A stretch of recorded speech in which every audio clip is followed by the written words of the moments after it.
अदी असांजो त साह मुठ में आहे त अलाए छा थींदो। भेण तूं परेशान न थी, जेको असांजी क़िस्मत में लिखियल हूंदो न उहो ई थींदो। असांजी क़िस्मत बि न बिजलीअ ट्रांसफार्म वांगुरु आहे ॾींहुं को नओं धमाको अथसि।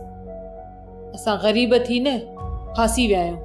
हू रब करीम आहे, देर ज़रूर हूंदी आहे पर अंधेर न हूंदी आहे। उम्मीदुनि जी दुनिया क़ाइम आहे। इंशाअल्लाह हिकु न हिकु ॾींहुं त सुखनि जो सिजो भरंदो। अदी इहा दुआ न दिलि सां ई कान थी लॻे। ऐं मूंखे इहा बि ख़बर आहे त हिन घर में तोखे ख़तरो आहे। जेतिरो थी सघई न पंहिंजो एहतियात कर। पर मां त चवां थी तूं असां सां गॾु हली ओॾे रह।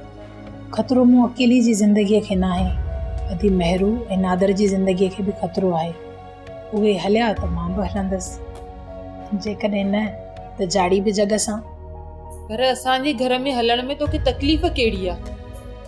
तोखे ख़बर नाहे त उते ॿ शेर वेठा आहिनि, सुल्तान ऐं अदा परू, जेके तव्हांजी पूरी हिफ़ाज़त कंदा। चयमि न त मेहरू ऐं नादर हलिया त मां बि हलंदसि, न त घोरी जान जतन था। ठीकु आहे आदि, जेका तुंहिंजी मर्ज़ी। मां भला हलां थी, माल सुबुह खां उस में बीठो हूंदो, वञी अंदरि कयांसि। तूं भली हल, पंहिंजो ख़्यालु रखजांइ। ऐं हा ॿुध शमा, ॿीहर चकर ते ज़रूरु अचिजांइ।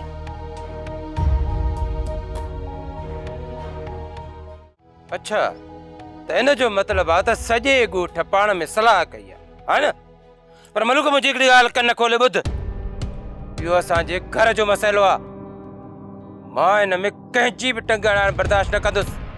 इहा ॻाल्हि कन खोले ॿुधी छॾ। झेड़नि में ख़ानदान तबाह थी वेंदा, इहा ज़मीन हिते ई रहिजी वेंदी। तव्हां पाण में छो था विड़ो? तो पंहिंजो फ़र्ज़ु पूरो कयो ऐं मां तुंहिंजूं नसीहतूं बि ॿुधी छॾियूं।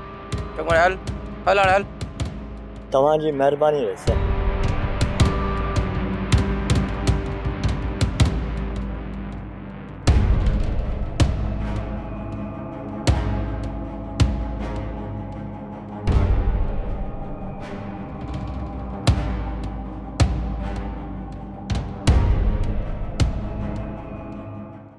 सोप सीरियल सिंध जाई तमाम एपिसोड्स ॾिसो हाणे HD क्वालिटीअ में। विज़िट करियो असांजो YouTube channel Sindh TV HD drama.